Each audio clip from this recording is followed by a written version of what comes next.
Bentar lagi gajian. Ke Bali kali ya, healing-healing. Mumpung gajian, kita cari tiket dulu kali ya. Nah, oke, tinggal transfer. Adik nelpon. Ya. Oh, iya Dek. Iya, Kakak lupa. Oke. Oke, Dek. Aduh. Lupa lagi ya. Habis gajian, sok-sok healing. Habis gajian kan lupa ya, gaji harus dibagi-bagi dulu. Kirim orang tua, buat adik. Belum lagi buat diri sendiri. Bayar kosan, bayar listrik, bayar wifi. Jangan mikir healing dulu deh kalau masih jadi sandwich generation.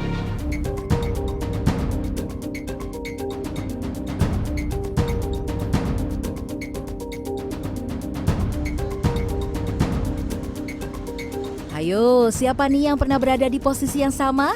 Saat ingin menggunakan gaji untuk kepentingan pribadi, tapi terdesak harus memenuhi kebutuhan keluarga besar. Kondisi ini dikenal dengan istilah generasi sandwich atau generasi roti lapis. Sebuah fenomena yang mulai muncul pada akhir abad ke-20, di mana seseorang memiliki tanggung jawab yang ganda untuk menghidupi 2 hingga 3 generasi sekaligus. Dan ternyata hingga kini masih cukup banyak orang yang merasakan belitan generasi sandwich, tak terkecuali mereka yang belum berkeluarga. Sekarang mengalami. Oke, mengalami ya. Pendapat Mbak selama mengalami sandwich generation ini gimana? Sebenarnya agak sulit ya, karena kan kayak gaji pokok kan nggak terlalu besar. Untuk sekarang ngalamin banget ya Kak, karena sandwich generation ini kan kita kebetulan juga bantu orang tua juga, terus kita juga punya adik di rumah yang harus dibantu juga dalam hal sekolahnya. Menanggung banyak beban ekonomi tentu akan terasa lebih berat saat sudah berkeluarga. Inilah yang dirasakan Eko Hari, seorang ayah berusia 47 tahun yang bekerja sebagai personal assistant di salah satu perusahaan swasta. Meski memiliki penghasilan di atas UMR Jakarta, Eko memiliki banyak tanggungan yang setiap bulannya harus ia cukupi. Tak hanya harus menanggung biaya rumah tangga dan sekolah bagi istri dan anaknya, setiap bulan Eko juga harus mengirimkan uang bagi orang tua dan juga mertuanya. Demi bisa memutus rantai generasi sandwich dan tidak membebani anak di masa depan, Eko berniat mempersiapkan hari tuanya dengan membuka warung kecil-kecilan di depan rumah. Eko juga giat mencari tambahan penghasilan dengan menjadi perantara jual beli barang. Jadi intinya lebih semangat, lebih giat cari uang. Saya sama istri juga, karena memang itu kalau saya pribadi merupakan beban dan tanggung jawab saya juga. Ya, dukanya kadang pas setelah gajian, Mbak.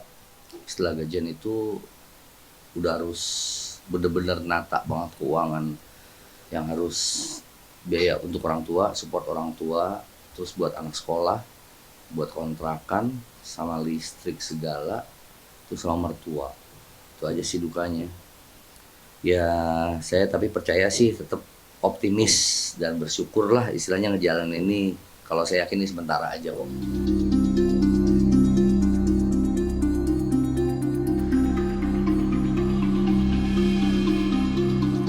Dalam kacamata sosiologi, seseorang yang terbelit generasi sandwich memiliki tanggung jawab sosial dan finansial ke generasi bawah dan atas, bahkan hingga lebih dari 2 generasi. Tanggung jawab ini pun bukan sekedar kewajiban yang harus dipenuhi, namun sudah menjadi ekspektasi serta harapan yang melekat. Karena itulah generasi ini kerap disebut sebagai generasi yang overburden atau kelebihan beban, sehingga perlu adanya upaya perbaikan untuk menghentikan siklus ini. Oleh sebab itu ini kan yang sebetulnya kemudian menempatkan sandwich generation itu sebetulnya adalah generasi yang sebetulnya overburden gitu ya, mengalami beban yang berlebihan gitu, disebutnya seperti itu.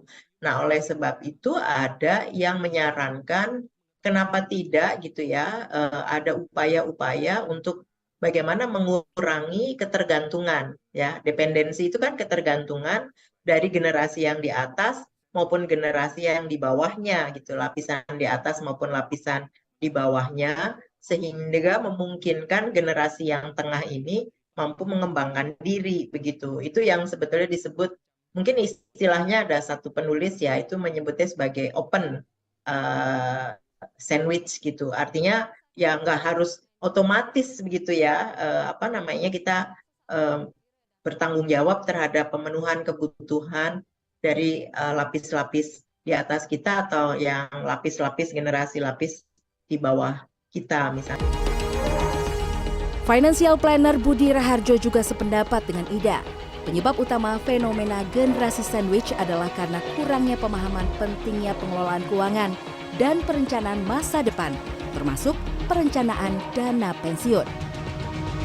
Memperhitungkan ya atau perencanaan keuangan untuk pensiun yang masih minim sekali literasinya juga buat masyarakat kebanyakan. Banyak masyarakat Indonesia tidak mengetahui berapa sih nilai kebutuhan hari tua mereka gitu ya, yang mereka perlukan untuk mencapai, supaya mereka paling tidak bisa mempertahankan gaya hidup mereka di saat hari tua, dan bagaimana cara mencapainya ke sana.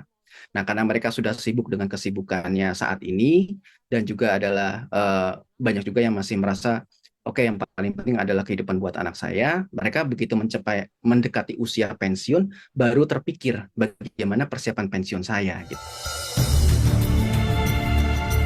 Bagi Anda yang mengalami generasi sandwich, Budi mengimbau untuk lebih melek finansial. Lakukan dengan cara sederhana, seperti menguatkan pondasi keuangan dengan mengelola gaya hidup sesuai dengan kemampuan. Pelajari dan pahami strategi dan teknik investasi. Siapkan dana darurat semampunya agar bisa digunakan sebagai proteksi keuangan. Dan yang paling penting adalah menyiapkan dana masa depan atau dana pensiun sejak awal bekerja. Semua itu memang membutuhkan perjuangan yang tidak mudah, dan semua dimulai dari diri sendiri agar permasalahan ekonomi ini tidak berlarut dan jadi warisan tak menyenangkan ke anak cucu kita. Tim Liputan CNN Indonesia.